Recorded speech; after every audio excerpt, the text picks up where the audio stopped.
जय श्री कृष्णा। आप सभी को निर्जला एकादशी 2025 की ढेरों शुभकामनाएं। प्रिय दर्शकों, आज के इस वीडियो में हम बात करेंगे कि निर्जला एकादशी जो है वो किस दिन है, व्रत किस दिन किया जाएगा। क्योंकि निर्जला एकादशी को लेकर बड़ा संशय है। 2 दिन है एकादशी, तो उत्तम व्रत किस दिन है, इस कन्फ्यूज़न को दूर करेंगे। पंचांग में क्या वर्णन है, निर्जला एकादशी का व्रत जो पहली बार करना चाहते हैं वो किस प्रकार से शुरू करें, कब से शुरू करें, क्या विधि होनी चाहिए। निर्जला एकादशी से संबंधित बहुत सारे सवाल आपके मन में होंगे, उन सभी के जवाब आपको इस वीडियो के माध्यम से प्राप्त हो जाएंगे। जैसे कि व्रत जब आप कर रहे हैं तो क्या उसको निर्जल रह के ही करना आवश्यक है, क्या हम जल पी के कर सकते हैं।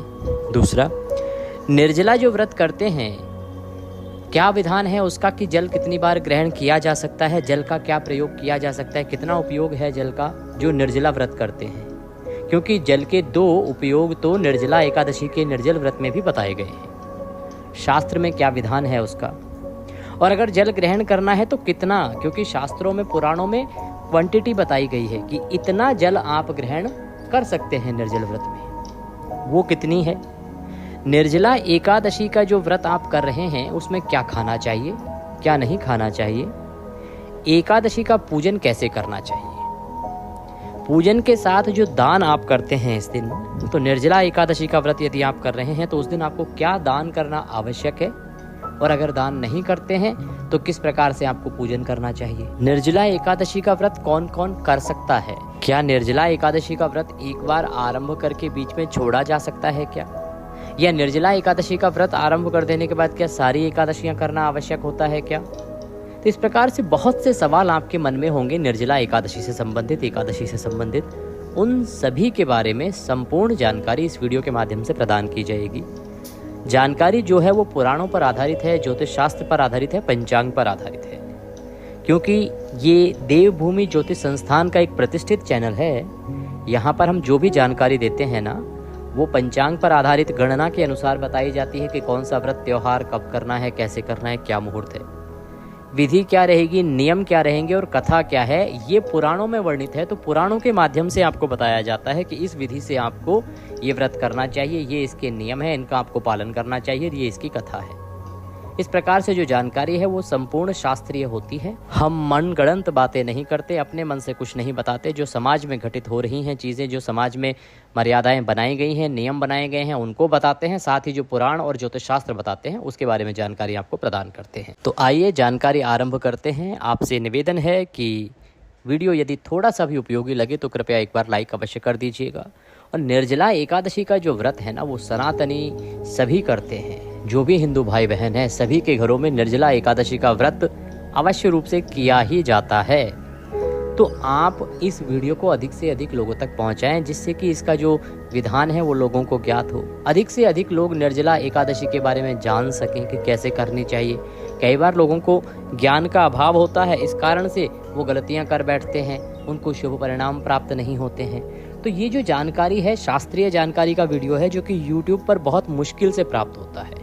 तो मैं आपसे पुनः एक बार प्रार्थना करूंगा कि इस वीडियो को आप अधिक से अधिक लोगों तक पहुंचाइए, अधिक से अधिक लोगों तक इस वीडियो के लिंक को आप शेयर कीजिए। इससे लाभ ये होगा कि ज़्यादा से ज़्यादा लोग इस जानकारी को प्राप्त कर पाएंगे, सही विधि से पूजन कर पाएंगे, और उससे उन्हें जो पुण्य प्राप्त होगा ना उसका कुछ प्रतिशत आपको भी प्राप्त होगा, क्योंकि ये जानकारी आपके द्वारा उन तक पहुँचाई गई है। तो वीडियो को लाइक करें, शेयर करें, और अपने व्रत की सफलता के लिए भगवान श्री हरि का आशीर्वाद प्राप्त करने के लिए कमेंट बॉक्स में अवश्य लिखिएगा ओम नमः भगवते वासुदेवाय या जय श्री हरि। आइए जानकारी आरंभ करते हैं। प्रिय दर्शकों, ये जो एकादशी है ये आती है ज्येष्ठ मास की एकादशी।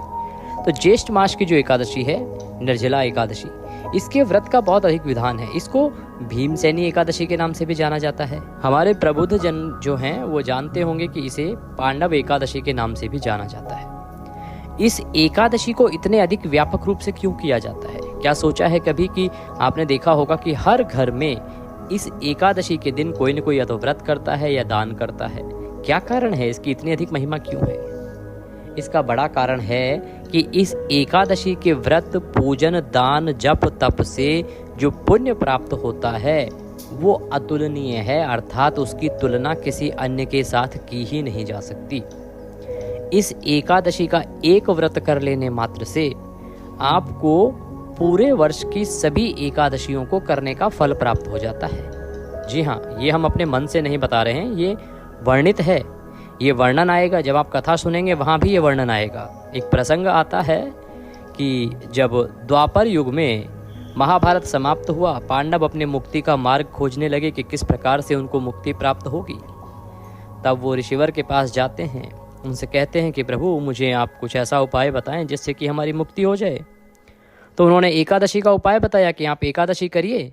एकादशी का व्रत व पूजन करने से सभी मनुष्यों को परम धाम प्राप्त होता है। अब द्रौपदी, युधिष्ठिर, अर्जुन, नकुल, सहदेव वो तो करने को तैयार हो गए, उन्हें कोई परेशानी नहीं। लेकिन जो भीम थे उन्होंने कहा कि गुरुवर मैं एकादशी के व्रत नहीं कर सकता, क्योंकि मैं तो अधिक समय तक भूखा ही नहीं रह सकता। मेरे पेट में जो एक अग्नि है उसको तो समय समय पर आहार की आवश्यकता है, मैं भूखा रह ही नहीं सकता, मेरी क्षमता के विरुद्ध है।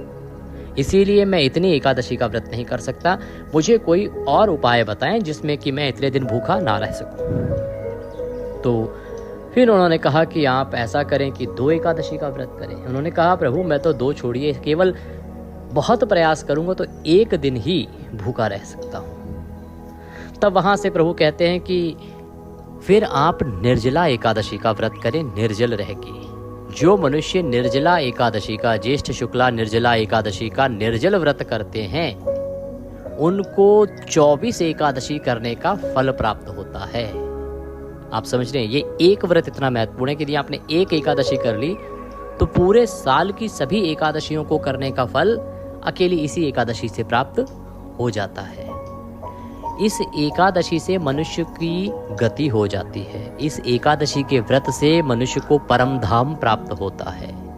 इस एकादशी का व्रत यदि आप करते हैं और उसका पुण्य आप अपने पितरों को अर्पित करते हैं तो आपके वो जो पितृ कहीं अगर नरक में भी पड़े होंगे वहाँ भी उनकी मुक्ति हो जाएगी और भगवान के परम धाम को प्राप्त कर लेंगे। इतनी अधिक महिमा है इस एकादशी की। इसीलिए सभी सनातनी, सभी हिंदू भाई बहनों के घर में इस दिन कुछ ना कुछ एकादशी से संबंधित दान, पुण्य, व्रत आदि कर्म होता ही होता है। इस दिन दान की महिमा बहुत अधिक है। इस दिन जो दान करते हैं आप, उसका फल बहुत अधिक है। इसीलिए आपने देखा होगा कि निर्जला एकादशी के दिन घड़े का दान प्रमुख रूप से होता है, बहुत बड़े पैमाने पर किया जाता है। जल दान बड़े पैमाने पर किया जाता है। तो कौन कौन से दान किए जाते हैं या करने चाहिए, इसके विषय पे हम आगे आएंगे। अभी हम पहले बात करते हैं आपके सवालों को लेते हुए सबसे प्रथम की निर्जला एकादशी का व्रत कैसे शुरू करना चाहिए, और यदि कोई पहली बार निर्जला एकादशी का व्रत आरंभ कर रहा है तो उसका क्या विधान है, उसका क्या नियम है, कैसे उसे व्रत करना चाहिए। देखिए प्रिय दर्शकों, निर्जला एकादशी का जो व्रत है ना, वो आप ज्येष्ठ शुक्ला एकादशी से ही आरंभ कर सकते हैं। कई बार होता है जी कि हमें एकादशी उठानी है, कब से उठाएं, तो निर्जला एकादशी एक उत्तम तिथि है। इस दिन से आप एकादशी का व्रत उठा सकते हैं। एकादशी का व्रत उठा सकते हैं। एकादशी का व्रत जब आप आरंभ करेंगे तो जिस दिन से भी आप व्रत आरंभ कर रहे हैं, मान लीजिए निर्जला एकादशी का व्रत ही केवल आप करना चाहते हैं, बाकी किसी अन्य एकादशी का व्रत नहीं करना चाहते, तो केवल निर्जला का व्रत भी आप कर सकते हैं। ऐसा नहीं है कि साल की 24 करनी पड़ेंगी या 12 करनी पड़ेंगी या 6 या 4 करनी पड़ेंगी। प्रतिवर्ष केवल एक निर्जला एकादशी का व्रत कर सकते हैं, उसमें कोई दोष नहीं है। अकेली निर्जला भी कर सकते हैं आप। दूसरा सवाल कि कैसे शुरू करना चाहिए। इसका विधान ये है कि जिस दिन आप व्रत कर रहे हैं उस दिन सुबह सूर्योदय से पहले उठ के स्नान आदि करने के बाद स्वच्छ वस्त्र धारण करके आपका जो पूजन स्थल है वहाँ पर आप पूजन करेंगे। तो पूजन के लिए उत्तर दिशा की ओर मुख करके बैठ जाएं आसन लगा के, और जो पूजा की सामग्री है ना उसको एकत्र कीजिएगा। अब बात आती है पंडित जी पूजा की क्या सामग्री चाहिएगी। पूजा की सामग्री में आपके पास भगवान श्री हरि विष्णु का कोई चित्र, प्रतिमा या तस्वीर होनी चाहिए। एक चौकी हो तो चौकी लीजिएगा, पीला वस्त्र मिल जाए तो उत्तम है, पीला वस्त्र लीजिएगा। दान करने के लिए कुछ भी ना हो तो एक जल का भरा हुआ घड़ा अवश्य ले लीजिएगा। रौली, मौली, पान, सुपारी, लौंग, इलायची, धूप, दीप, नैवेद्य। पंचामृत बनाएंगे, उसके लिए थोड़ा सा कच्चा दूध, दही, घी, शक्कर और गंगाजल। फूलों की माला, खुले फूल, इत्र, जनेऊ और एक तांबे का लोटा। ये सामग्री है। ये सारी सामग्री आप एकत्र कर लें, इकट्ठी कर लें। आसन लगाएं, प्लेट में ये सब सजाएं। तांबे का जो लोटा है ना, उस तांबे के लोटे को अच्छे से मांझ लीजिए। उसमें पहले गंगा जल भरिए, फिर उसमें शुद्ध जल भरिए और उसके बाद आप आसन लगा के बैठ जाइए। सबसे पहले सामग्री का और स्थान का पवित्रीकरण करेंगे। तो एक फूल को उस लोटे में डुबोइए और जल के छींटे दीजिए सभी सामग्री पर और सभी स्थान पर। ओम पवित्रोह पवित्रवांग सर्वांग वस्तांगतो पीवाम यह स्मरित पुंडरीकाक्षम सवयंतरः शुचिः ओम। इस प्रकार से आपने स्थान का पवित्रीकरण किया है, आपने सामग्री का शुद्धिकरण किया है। अब भगवान की तस्वीर को स्थापित कीजिए। चौकी लीजिए, चौकी के ऊपर पीला वस्त्र है तो उसको बिछाइए और भगवान की तस्वीर को स्थापित कर दीजिए। भगवान को आसन के रूप में पुष्प अर्पित कीजिएगा, ये निवेदन करते हुए कि प्रभु ये हम आपको आसन अर्पित कर रहे हैं, आसन दे रहे हैं, आप इस पर विराजमान हो। और इस प्रकार से पुष्प अर्पित करते हुए आसन दीजिएगा। अब सवाल आता है कि अगर किसी के पास चौकी ना हो, पीला वस्त्र ना हो तो वो क्या करें। देखिए, आप भगवान को कहीं भी रख के और पूजन कर सकते हैं। शुद्धि का ध्यान रखें, शुद्ध स्थान पर, पवित्र स्थान पर रखें। कच्चा मकान है ना, तो कच्चे मकान में भी नीचे ज़मीन को लीप लीजिए और वहाँ पर भक्तिपूर्वक आप भगवान को पुष्प के रूप में आसन दीजिए और उस पर भगवान को विराजमान कर दीजिए। परंतु भक्ति भाव और शुद्धता का ध्यान रखिएगा। आप पृथ्वी पर रखकर भी पूजन कर सकते हैं। आसन देके आप भगवान को विराजमान करेंगे। उसके बाद भगवान के सामने सीधे हाथ की तरफ एक घी का दिया रखेंगे और धूप रखेंगे। भगवान को सामग्री अर्पित करने के लिए उनके सामने एक पात्र, कोई कटोरी रख दीजिए जिसमें कि आप पूजा की सारी सामग्री अर्पित करते जाएंगे, जिससे वो जल और सामग्री पैरों में या इधर उधर फैलेगा नहीं। अब आप सीधे हाथ पे जल लीजिए और अपना हाथ धो लीजिए। हस्तो प्रक्षालनम। और व्रत करने का सबसे पहले संकल्प लीजिए। दीपक को प्रज्वलित कीजिए और धूप को भी प्रज्वलित जला दीजिए। धूप दीप जलाने के बाद सीधे हाथ में जल लीजिए। 1 रुपये का सिक्का दक्षिणा के रूप में कम से कम रखिए और 3 बार बोलिए ओम श्री विष्णु, ओम श्री विष्णु, ओम श्री विष्णु। अपना नाम, अपना गोत्र, जिस स्थान पर बैठकर आप संकल्प कर रहे हैं वहाँ का मकान नंबर, क्षेत्र का नाम, शहर का नाम। ज्येष्ठ मासे शुक्ल पक्षे निर्जला एकादश्यायाम पुण्यतिथियो आयु आरोग्यता प्राप्त्यार्थाय, सुख संपत्ति प्राप्त्यार्थाय, मोक्ष प्राप्त्यार्थाय निर्जला एकादशी निर्जल व्रत पूजनम संकल्पम संकरिष्ये। बोलिए सौ श्री विष्णु शरणं शरणं प्रपद्ये। और वह संकल्प भगवान के चरणों में अर्पित कर दीजिए। ये संकल्प हो गया कि आप निर्जल व्रत करेंगे। निर्जला एकादशी का निर्जल व्रत करेंगे और कोई गिनती नहीं है, अर्थात जब तक यथा सामर्थ्य आप इस एकादशी का व्रत करते रहेंगे। दूसरा होता है कि आप गिनती के अनुसार व्रत करें, तो वहाँ पे बोलेंगे कि आप इतने व्रत इस एकादशी के करने का संकल्प करते हैं। और मान लीजिए कि आप सजला व्रत कर रहे हैं, अर्थात निर्जल रह के व्रत नहीं करना चाहते या नहीं कर सकते, तो आप बोलेंगे कि ज्येष्ठ मासे शुक्ल पक्षे निर्जला एकादश्यायाम पुण्यतिथियो आयु आरोग्यता प्राप्त्यार्थाय, सुख संपत्ति प्राप्त्यार्थाय, मोक्ष प्राप्त्यार्थाय एकादशी सजला व्रत पूजनम संकल्पम संकरिष्ये। अर्थात आप सजला व्रत कर रहे हैं, जल के साथ इसका व्रत करेंगे, इसका आप संकल्प करते हैं। बोले सौ श्री विष्णु शरणौ शरणं प्रपद्ये और भगवान के चरणों में जल अर्पित कर दीजिएगा। तो ये संकल्प में ही आपने बोलना है कि आप निर्जला व्रत करेंगे या सजला व्रत करेंगे।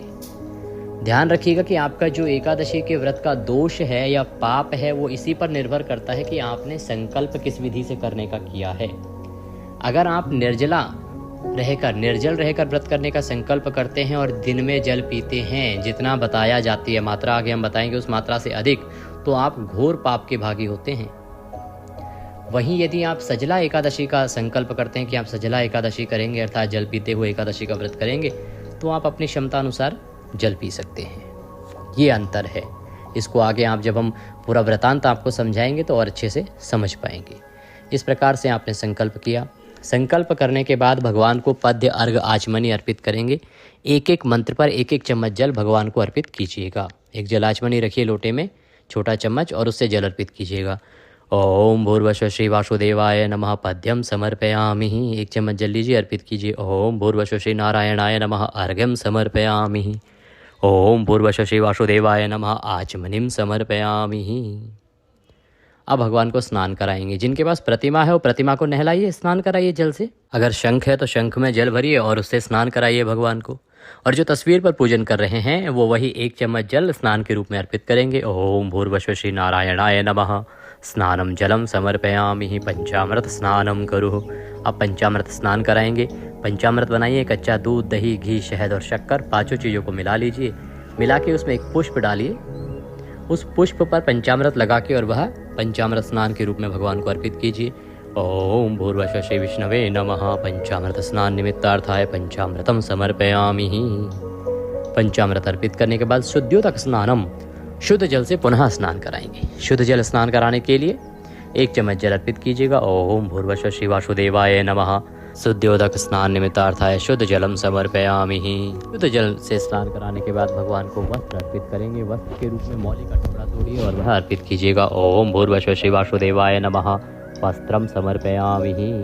वस्त्रम उपवस्त्रम यज्ञोपवीतम, यज्ञोपवीत अर्पित कीजिए। यज्ञोपवीत क्या? जनेऊ लीजिए, जनेऊ पर लाल रंग से रौली से तिलक कर लीजिएगा और वह भगवान को अर्पित कीजिएगा। ओम भूर्भुवः श्री नारायणाय नमः। यज्ञोपवीतम समर्पयामि। यज्ञोपवीत अर्पित करने के बाद भगवान को तिलक लगाएंगे। चंदनम महत्पुण्यम पवित्रम पापनाशनम। ओम भूर्भुवः श्री नारायणाय नमः। तिलकम समर्पयामि। तिलक लगाइए। तिलक लगाने के बाद फूलों की माला है तो माला पहनाएंगे, पुष्प अर्पित करेंगे। ओम भूर्भुवः श्री नारायणाय नमः। पुष्पम समर्पयामि। माल्यार्पणम कुरुः। पुष्प अर्पित कीजिए, माला पहनाइए भगवान को। अब भगवान को धूप दिखाएंगे, दीप दिखाएंगे। ओम भूर्भुवः श्री नारायणाय नमः। धूपम अर्पयामि। धूप दिखाइए। ओम भूर्भुवः श्री नारायणाय नमः। दीपम दर्शयामि। धूप दीप दिखा के नैवेद्य अर्पित करेंगे। नैवेद्य के रूप में आपके पास कोई मिठाई होगी, कोई फल होगा, और कुछ भी ना हो तो मिश्री लीजिएगा, मिश्री अर्पित कीजिएगा। ओम भूर्भुवः श्री नारायणाय नमः। नैवेद्यम समर्पयामि। नैवेद्य के बाद आचमनी कराएंगे। आचमनी कराने के लिए 1 चम्मच जल लीजिएगा, अर्पित कीजिएगा। ओम भूर्भुवः श्री नारायणाय नमः। जलाचमनिम जलम समर्पयामि। तांबूलम पूंगी फलम। तांबूल अर्पित करेंगे। तांबूल कैसे अर्पित करेंगे? आप पान का पत्ता लीजिए, उसमें 2 लौंग, 2 इलायची, 1 सुपारी रखिए, उसका बीड़ा बनाइए और वह भगवान को अर्पित कीजिए। ओम भूर्भुवः श्री नारायणाय नमः। तांबूलम समर्पयामि। तांबूलम पूंगी फलम शुभ दक्षिणायाम। अब भगवान को दक्षिणा अर्पित करेंगे। ओम भूर्भुवः श्री नारायणाय नमः। शुभ दक्षिणायाम समर्पयामि। शुभ दक्षिणा अर्पित करेंगे भगवान को। हाथ जोड़ के नमस्कार करेंगे। प्रभु, हम ये जो पूजन कर रहे हैं इसको आप स्वीकार करें और हम एकादशी का व्रत सफलतापूर्वक कर पाएं, इतनी हमें शक्ति प्रदान करें। इस प्रकार से हाथ जोड़ के भगवान से प्रार्थना कीजिए, नमन कीजिए। और अब आप एकादशी की कथा सुनेंगे, निर्जला एकादशी की कथा, और साथ में विष्णु सहस्त्र नाम का श्रवण करेंगे। दोनों ही की वीडियोस, कथा का वीडियो भी और विष्णु सहस्त्र नाम का वीडियो भी आपको हमारे इस चैनल पर प्राप्त हो जाएगा। चैनल पर नए हैं तो शास्त्र अनुसार सही जानकारियाँ प्राप्त करने के लिए और सभी व्रत त्योहारों की सही कथाएँ सुनने के लिए चैनल को सब्सक्राइब कर लीजिए और बेल आइकन के निशान को अवश्य दबाइएगा, तभी आपको वीडियोस प्राप्त होंगे। अन्यथा वीडियोस आपसे छूटते चले जाएंगे और जानकारी प्राप्त नहीं होगी। तो सब्सक्राइब करें और साथ में बेल आइकन का जो घंटे का निशान आता है उसको अवश्य दबाएं। कथा सुनिएगा, विष्णु सहस्त्र नाम का श्रवण कीजिएगा। के बाद आपने जल से भरे घड़े का दान अवश्य करना है। ये आवश्यक दान है। इसके अतिरिक्त अगर आप कुछ और करना चाहते हैं तो बहुत सारी दान की लिस्ट होती है। आप पंखा दान कर सकते हैं, मीठा दान कर सकते हैं, चीनी दान कर सकते हैं, वस्त्र दान कर सकते हैं, जूती दान कर सकते हैं, छाता दान कर सकते हैं। इन सब का अलग अलग फल है। इस एकादशी पर एक एक वस्तु का अलग अलग फल है और ये जो वस्तुएं हैं ये जीवन पर्यंत आपके काम आती हैं। दान आपने ब्राह्मण को करना है, योग्य ब्राह्मण को करना है, जिससे कि आपको आशीर्वाद स्वरूप कुछ पुण्य प्राप्त हो सके। तो योग्य ब्राह्मण को आप दान कीजिएगा। मंदिर में दान कर सकते हैं। ध्यान रखिएगा कि आप गरीबों के लिए भोजन कराएं, वो भी एक उत्तम साधन है भगवान की भक्ति करने का। आप गरीबों को जल पिलाएं, आप मीठा जल पिलाएं, इसका बहुत अधिक फल बताया गया है। तो आप उनके लिए, आप राहगीरों के लिए अगर कहीं हो सके तो विश्राम स्थल बनाइए, क्योंकि इस समय जो गर्मी है वो प्रचंड वेग पर होती है। तो इस समय यदि आप राहगीरों के लिए, मतलब जो लोग बेचारे आने जाने वाले हैं, उनके लिए कहीं ऐसी व्यवस्था कर देते हैं कि जहां आके बैठ सकें वो और अपनी थकान मिटा सके, तो उसका फल भी बहुत अधिक है। तो इस प्रकार के कार्य आप कर सकते हैं। ये थी कि जो पहला व्रत कर रहे हैं उनको किस प्रकार से व्रत आरंभ करना है, क्या पूजा विधि रहेगी। अब पूजा विधि की बात करें तो ये पूजा विधि सभी के लिए है। पूजा इसी विधि से करेंगे सभी लोग, चाहे वो पहला कर रहे हैं, चाहे 5वां, चाहे 100वां, चाहे 25वां। ठीक है जी। तो आप इस विधि से एकादशी का पूजन करेंगे, इसी विधि से संकल्प करेंगे और उसके बाद आप नियमों का पालन करेंगे। अब बात आती है कि क्या खाना है, क्या नहीं खाना है, जल कितना पीना है। देखिए, निर्जला एकादशी का जो व्रत है ना, वो निर्जल रह के किया जाता है। इसमें जल के 2 ही उपयोग बताए गए हैं पूरे दिन में। शास्त्र कहते हैं कि एक तो आप स्नान के रूप में जल प्रयोग कर सकते हैं, जब आप नहा रहे हैं तो नहाने के रूप में जल प्रयोग कर सकते हैं। दूसरा, आप जल का प्रयोग कर सकते हैं आचमनी के रूप में। आचमनी क्या, जब प्रातः काल की संध्या वंदन करते हैं ना, आप जानते होंगे, आप में से बहुत सी माताएं बहनें और बहुत ही बुद्धिमान पुरुष हैं, तो उन्हें ज्ञात होगा कि जलाचमनी की जाती है जब संध्या वंदन करते हैं। आपने किसी पंडित जी को देखा होगा, हम जब सुबह उठ के और ब्रह्म मुहूर्त में या फिर संध्या का जो समय होता है सूर्योदय होने के समय पे, तो हम संध्या वंदन करते हैं भगवान का। तो संध्या वंदन में आरंभ में नियम होता है जलाचमनी करने का। जैसे हम पूजा शुरू करवाते हैं तो उसमें भी आपसे जलाचमनी करवाते हैं ना, 3 बार जल पीने को बोलते हैं आपको। ओम माधवाय नमः, केशवाय नमः, नारायणाय नमो नमः, ये 3 बार जलाचमनी कराते हैं आपको। उसी प्रकार से जब भी हम प्रतिदिन की संध्या करते हैं उसमें जलाचमनी करते हैं। तो आप केवल आचमनी के रूप में जल ग्रहण कर सकते हैं। अब बात आती है जी आचमनी के रूप में कितना जल, तो उसमें लिखा है 6 मासा। 6 मासा जल का विधान है। शास्त्र कहते हैं 6 मासा जल आप आचमनी के रूप में ग्रहण कर सकते हैं। अब 6 मासा सभी लोग नहीं समझ पाते, तो इसको आप ऐसे मान लीजिए कि लगभग 5 ml जल ही केवल आप पी सकते हैं। वो जल आप अपने जलाचमनी से पीजिएगा। ये 2 ही उपयोग हैं जल के जो इस एकादशी पर बताए गए हैं। इतना ही जल आप केवल ग्रहण कर सकते हैं। इससे अधिक आप जल यदि ग्रहण करते हैं और आपने व्रत का संकल्प निर्जला एकादशी का किया है कि आप निर्जल रह के व्रत करेंगे, तो आप घोर पाप के भागीदार होते हैं। ऐसी गलती भूल के भी ना कीजिएगा। इससे अच्छा है कि आप व्रत का संकल्प ही सजला रहने का कीजिएगा कि आप जल के साथ व्रत करेंगे। अगर निर्जला का व्रत कर रहे हैं कि निर्जल रह के व्रत करेंगे, तो ये गलती ना कीजिएगा कि जल अधिक ग्रहण कर लें, वरना आप पुण्य के स्थान पर पाप के भागीदार हो जाएंगे। आपको इस सवाल का जवाब मिल गया होगा कि पानी कब पीना है, कितना पीना है। बात आती है जी कि कौन व्रत कर सकता है और कितना कर सकता है। कि कौन व्रत कर सकता है, इसमें ऐसा है कि जिसकी शारीरिक क्षमता है, जो शारीरिक रूप से सक्षम है व्रत को करने के लिए, हर वो मनुष्य इस एकादशी का व्रत कर सकता है। ऐसा पुराण कहते हैं, भगवान स्वयं कहते हैं। व्रत के लिए कोई उम्र की सीमा नहीं है। वो भी नियमों का पालन करते हुए व्रत को करने में सक्षम है, वो इस व्रत को करे। महिला हो, पुरुष हो या अन्य कोई, सभी इस व्रत को कर सकते हैं। भगवान की भक्ति का सभी को बराबर अधिकार है। निर्जला एकादशी फल आहार के साथ की जा सकती है। फल आहार में फल खा सकते हैं, फल आहार कर सकते हैं। सजला व्रत कर रहे हैं तो आप आहार के रूप में कूटू, सावक, सिंगाड़े से बनी हुई सामग्री भी खा सकते हैं। मिर्च का प्रयोग और नमक का प्रयोग पूर्णतः वर्जित है, इसका आप ध्यान रखिएगा। ये नियम है। ब्रह्मचर्य प्रमुख नियम है, इसका ध्यान रखिएगा। ब्रह्मचर्य का पालन आप 1 दिन पहले ही आरंभ कर देंगे। 10वीं तिथि को ही ब्रह्मचर्य का पालन शुरू हो जाएगा, इसका ध्यान रखिएगा। किसी का अहित नहीं करना है, किसी को हानि नहीं पहुंचानी है, किसी के प्रति वैर भाव नहीं रखना है, और ध्यान रखिएगा कि किसी के प्रति अपशब्दों का प्रयोग आप बिल्कुल भी ना कीजिएगा। नियमों का पालन करते हुए इस एकादशी का व्रत कीजिएगा। नियमों के अनुसार ही एकादशी के व्रत का पारण कीजिएगा। पारण बहुत महत्वपूर्ण प्रक्रिया होती है, इसके विषय में भी जानकारी हम आपको देंगे। पारण का एक अलग से वीडियो हम बनाएंगे, क्योंकि पारण एक बड़ा विषय है और पारण उतना ही महत्वपूर्ण है जितना कि एकादशी के व्रत वाले दिन के नियम। ध्यान रखिएगा, एकादशी के व्रत के नियम 10वीं से आरंभ होते हैं, अर्थात व्रत के 1 दिन पहले से आरंभ होते हैं और व्रत के अगले दिन पारण तक लागू होते हैं। बात आती है आपका अंतिम सवाल कि एकादशी का व्रत करना कब है, निर्जला एकादशी है किस दिन और शुभ मुहूर्त क्या रहेगा। निर्जला एकादशी जो है वो ज्येष्ठ मास के शुक्ल पक्ष की एकादशी तिथि होती है। तो ये एकादशी तिथि आरंभ हो रही है 6 जून को रात को 2:15 पर, और ये अगले दिन 7 जून को सुबह 4:47 पर समाप्त होगी। ऐसे में ध्यान दीजिएगा कि सूर्य के मुख से 6 जून को एकादशी है, तो 6 जून को ही निर्जला एकादशी का उत्तम व्रत है। द्वादशी युक्ता व्रत भी है, तो 6 जून को व्रत करेंगे, पूजन करेंगे, दान कर्म आदि करेंगे। इस दिन ब्रह्म मुहूर्त का समय रहेगा सुबह 4:02 से और 4:42 तक। विजय मुहूर्त दोपहर को 2:39 से 3:35 तक रहेगा। सूर्य उदय से और 10 बजे तक पूजा पाठ के लिए उत्तम समय है, इसमें आप पूजा पाठ कर सकते हैं। दान पुण्य के लिए पूरा दिन उत्तम है, शुभ है, इसमें आप दान पुण्य करें, इसी प्रकार का कोई दोष नहीं है। ध्यान रखिएगा कि इस एकादशी का जो व्रत पारण है वो सुबह सुबह नहीं होगा। कब होगा और कैसे होगा इसकी जानकारी हम आपको वीडियो के माध्यम से प्रदान करेंगे। ये जानकारी अधिक से अधिक लोगों तक पहुंचाइए, जिससे कि सभी लोग विधि विधान से एकादशी का व्रत कर सकें। उनको जब ये व्रत की जानकारी मिलेगी, वो व्रत करेंगे तो उसका पुण्यफल आपको भी प्राप्त होगा, क्योंकि आपके द्वारा ये जानकारी उन तक पहुंचाई गई है। ये संपूर्ण शास्त्रीय जानकारी है, पुराणों पर आधारित जानकारी है। भगवान सब पर कृपा करें। वीडियो अच्छा लगे तो उसे लाइक अवश्य कर दीजिएगा। मनोकामना पूर्ति के लिए कमेंट बॉक्स में अवश्य लिखिएगा ओम नमः भगवते वासुदेवाय। हरे कृष्ण।